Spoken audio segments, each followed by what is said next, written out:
Happy Friday and welcome back to this Friday's episode of Sports Corner.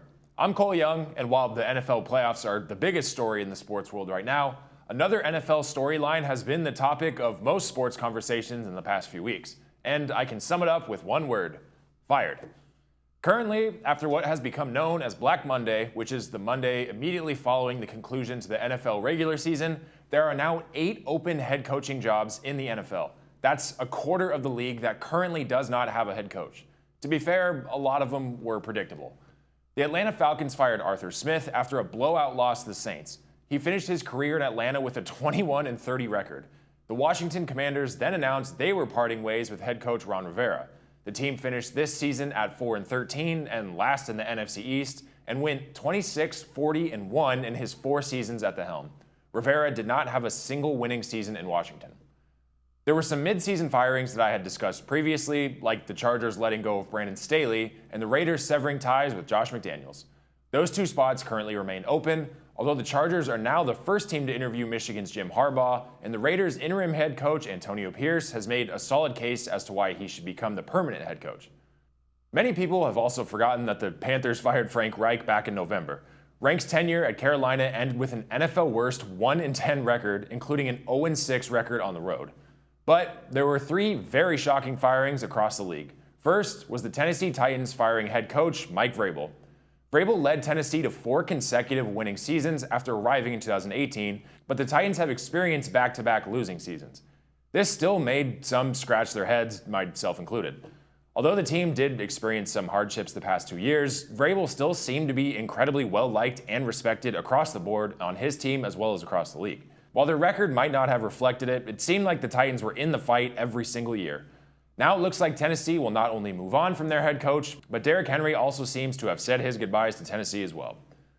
Next, the Seattle Seahawks announced they were moving on from legendary head coach Pete Carroll.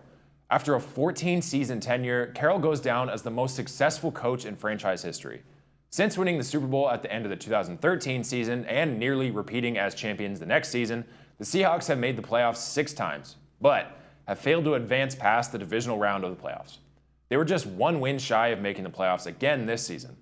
Carroll is the only Seahawks coach to win a Super Bowl in the franchise's 48-year history and holds team records for most regular season wins with 137 and playoff wins with 10. While he will no longer be the head coach, the team announced he will remain in the organization as an advisor.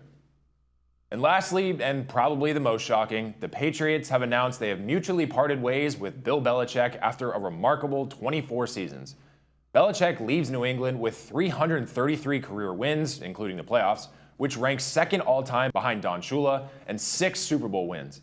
Belichick is one of only 3 NFL coaches with 6 championships since the league began postseason play in 1933. Belichick's 24-year tenure was the 5th longest of any head coach with one team. He had completed his 49th consecutive NFL season this year, the most consecutive coaching seasons in league history. Here are a few other records Belichick currently holds that are expected to remain intact. He has 17 division titles and 9 conference championships, both the most of any head coach in NFL history. Including his time as an assistant coach, he's made 12 Super Bowl appearances. He has the 5th most winning seasons in history with 21. And lastly, in 2007, he became one of only 4 teams in history to have an undefeated regular season. In a quick turn of events, Belichick has already interviewed with the Atlanta Falcons. The New England Patriots are hiring Gerard Mayo, their linebackers coach, as the 15th head coach in franchise history to replace Bill Belichick in the big shoes he has left to fill. While it wasn't the NFL, I had to mention that legendary Alabama head coach Nick Saban has also announced his retirement after 17 seasons in Tuscaloosa. Saban is one of college football's coaching greats who won 7 national championships and turned Alabama back into a national powerhouse. Alabama's season ended with that heartbreaking last-second loss to Michigan in this year's Rose Bowl. However, he had won 201 games, which is tied for the 2nd most wins at a single school in SEC history. In his 28 years as a college head coach, which, like I said, included 7 national titles, 12 conference championships, and 19 bowl game wins, Saban never had a losing season. All this to say, Saban will go down as one of, if not the greatest head coach in college football history. His successor will be former University of Washington head coach Kalen DeBoer, who led the Huskies to a national championship appearance this season. Anyway, time to move on from all the firings and retirements and move on to the fun and happy part, the playoffs update. Starting Super Wildcard Weekend off on Saturday was the Texans and Browns. The Texans shocked the world with a massive statement 45-14 win over Cleveland. Rookie quarterback C.J. Stroud continued to play like a seasoned veteran, finishing the day with 274 passing yards and 3 touchdowns. The Texans defense also swarmed Joe Flacco and the Browns offense, forcing 2 pick sixes and 4 sacks. Houston now moves on to face the current best team in the NFL, the Baltimore Ravens, who will be coming off of a first-round bye. The Ravens are heavily favored in this game, mainly because of their second-ranked defense.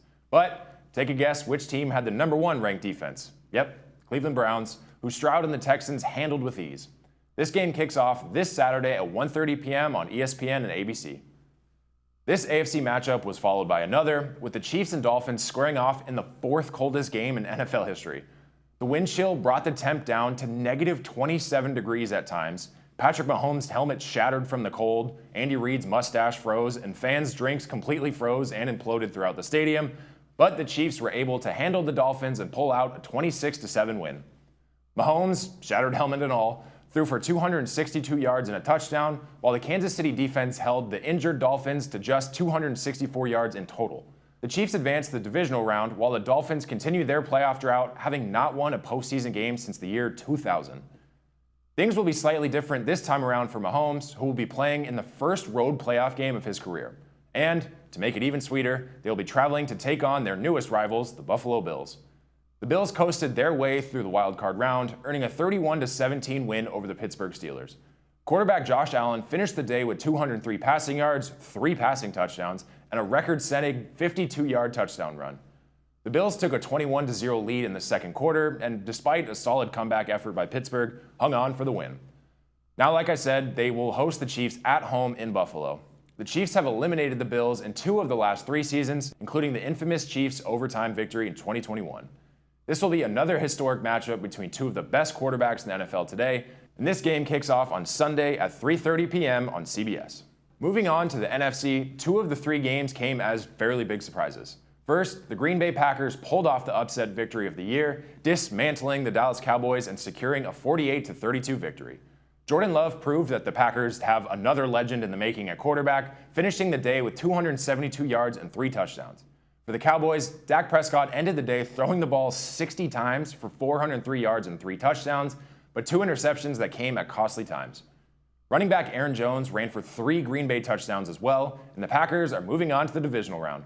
However, that does mean they will face off with the top-ranked San Francisco 49ers, who are coming off of their first-round bye. That game will be on Fox this Saturday at 5:15 p.m. Unfortunately for our local Rams, their improbable run has come to an end. Most critics and analysts counted out the Rams this season, but despite the odds, LA was able to earn a playoff spot. It couldn't have been a more poetic game as well, as the Rams and quarterback Matthew Stafford headed to Detroit to take on the former Rams quarterback Jared Goff and Stafford's former team, the Detroit Lions. Both quarterbacks played insanely well in this back-and-forth shootout, with Stafford throwing for 367 yards and 2 touchdowns, and Goff putting up 277 yards and 1 touchdown. Both teams also showed stellar wide receiver performances, with rookie sensation Puka Nacua grabbing 9 catches for 181 yards for the Rams, and one of the league's best, Amon-Ra St. Brown, snagging 7 catches for 110 yards. The Lions held on for a close 24-23 victory, and this win marked the first playoff win for the Lions in 32 years. They will now advance to take on the other NFC underdog of the postseason, the Tampa Bay Buccaneers. The Buccaneers not only upset, but dominated the Philadelphia Eagles on Monday night. Playing in his 3rd career playoff game and first with the Bucs, quarterback Baker Mayfield threw for 337 yards and 3 touchdowns. Tampa's defense held the Eagles to just 275 yards, sacked Jalen Hurts 3 times, including once for a safety, had 6 quarterback hits, and held the Eagles to 41 rushing yards.